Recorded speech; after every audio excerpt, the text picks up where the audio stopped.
Thank you for being involved. And without further ado, Lisa Alpe.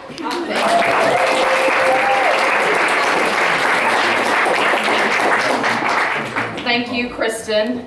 She's on our ballot for Republican judge too, by the way, and a great friend. Thank you all for coming tonight. I know we're all busy. We're racing to different things. So for you to take your time to come here in support of me means a lot. I really, really appreciate everyone that is here tonight. You know, I think most people would tell you that know me even just a tiny bit, know that I am not a politician. I am very direct, I'm straightforward, and those things don't typically go well with being a politician, because I just like to tell it how I see it. My husband would probably concur with that assessment. But right now, in this moment, we are at a pivotal time in our community, in our country.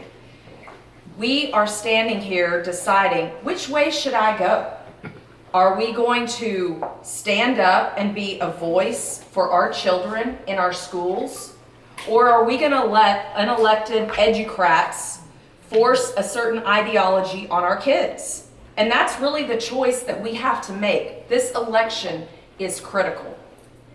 And so let's talk about some of the things that we're facing as a district that are very, very concerning.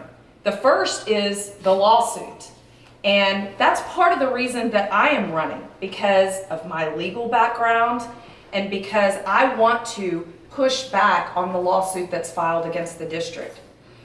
Last year, the loser to Chris Ernest, who is here tonight, and we all need to give him, he's been going through it the last year.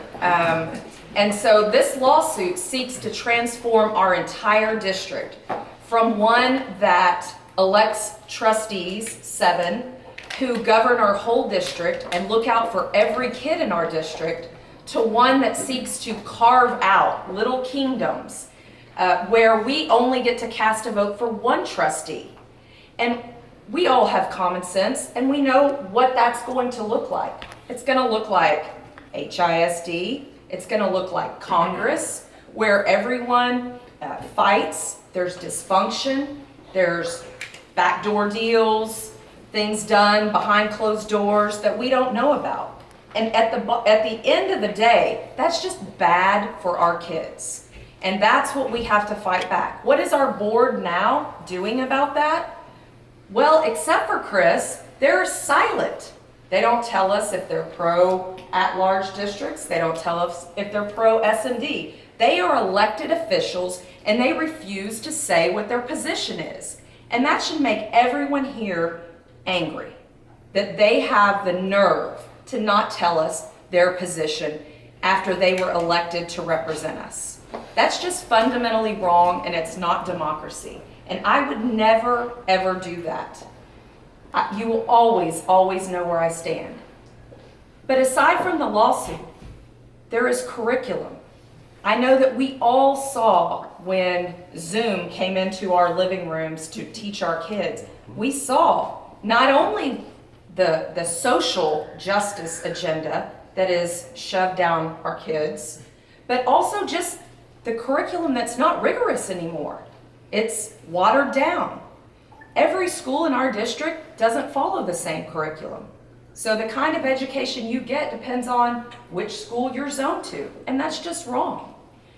This board right now, their job is to set goals and then hold the administration accountable for achieving those goals. Performance. Are our kids doing better now? Are they continuing to achieve? Because at the end of the day, what are we all trying to do? We're all trying to raise kids who become marketable, healthy, happy, educated children.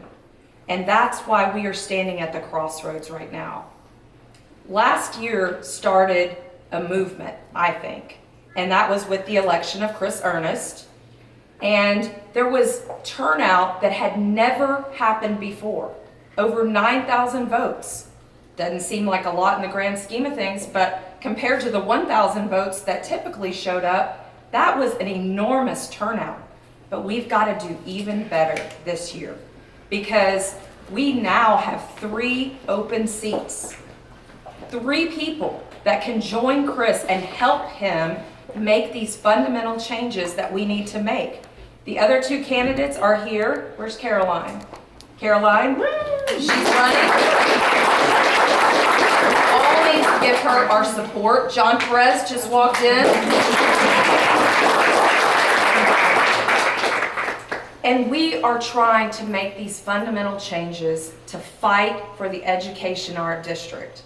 You know, some people describe our group of supporters as just loud, noisy parents, like we don't matter. I say we need to get louder, noisier, and bigger. Thank you everyone for coming, and I'm going to try and meet and talk to everyone, but I really appreciate all your support. Thank you.